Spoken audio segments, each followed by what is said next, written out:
Today, I want to talk about something a little different. Not just the job search or the hard weeks, something I've been noticing lately. When I was working, my job consumed me.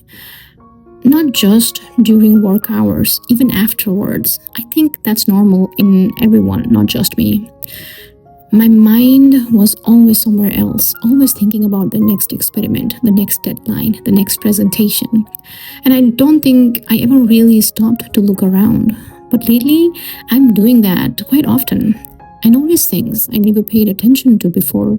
A bee moving slowly between flowers, geese grazing by the lakes, squirrels rushing around like they have somewhere very important to be. It sounds small, but for me, it feels significant. Like I finally have eyes for the world around me. And then there's her. She is the biggest reason I'm slowing down, watching her in the swing, the way her face changes when it goes a little higher. I think about how much of this I would have missed if I had a job right now. I wouldn't be here for this. And that thought brings up two feelings at the same time: relief and guilt about the relief. Because I do want a job. I've been searching for almost a year now. But when I actually imagine finding one, dropping her off at daycare, walking into a lab, something in me resists. I want it and I don't want it at the same time. And I don't know what to do with that feeling. What I have figured out is this: I can't just wait. So I've been building a small life inside this pause. I started working out consistently for the first time since my pregnancy. 30 days and then more.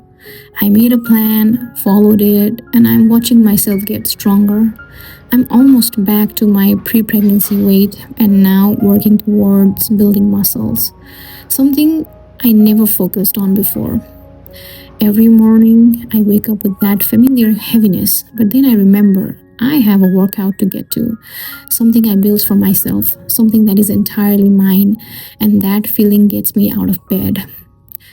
I started reading again too. In June, I read Lessons in Chemistry and The Midnight Library, both about women who ended up somewhere they didn't expect and found something there. Right now, I'm reading Man's Search for Meaning by Viktor Frankl.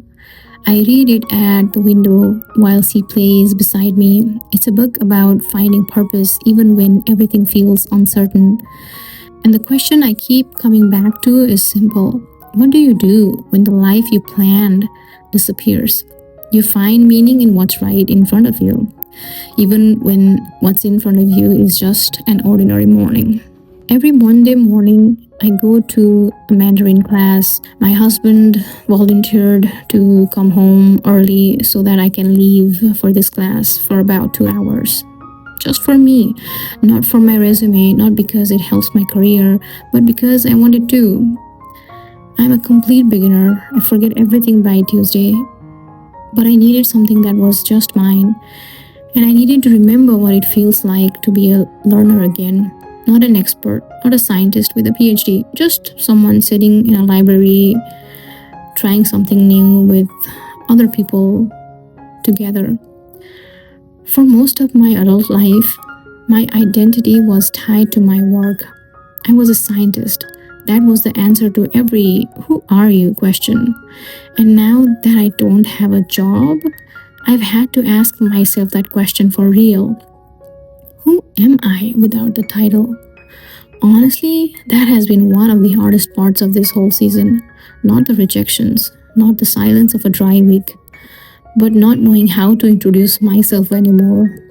I look at her sitting here, watching the water, completely unbothered by who she is or isn't. She just is.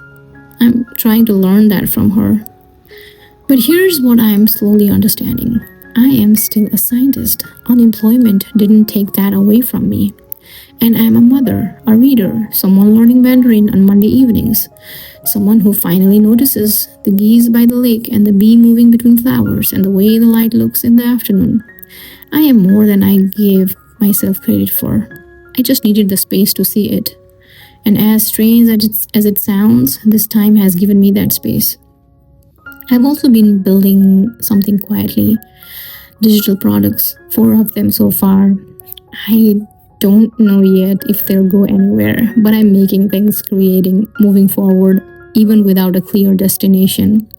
And this channel, showing up every few weeks to document this season, that's part of it too. All of it together is starting to feel like a life, not the life I planned, but a life I'm actually living. Some mornings I wake up sad. The job isn't here yet. The uncertainty is still there. But then she wakes up and looks at me like I'm the most important person in the whole world. And I think I get to be here for this. Right now, today, I get to be here. I know that when I do go back to work, and I will miss this dearly. I will miss the slowness, the mornings, the way she reaches for me because I'm always there. So for now, I'm trying to hold both feelings, the sadness of where I am and the gratitude for what this time is giving me. Both things are true, and I'm learning that's okay. When I look back on this season one day, and I know I will, I don't think I'll remember the hard parts first. I think I'll remember her in the swing, the geese by the lake, the bee I finally stopped to watch, the Monday evenings that were just mine. I think I look back and realize this was the time I finally got to know myself. Outside of a job title, outside of a lab, outside of everything I thought defined me. And I think I'll miss it more than I can currently understand, one ordinary day at a time. I'll see you in the next one.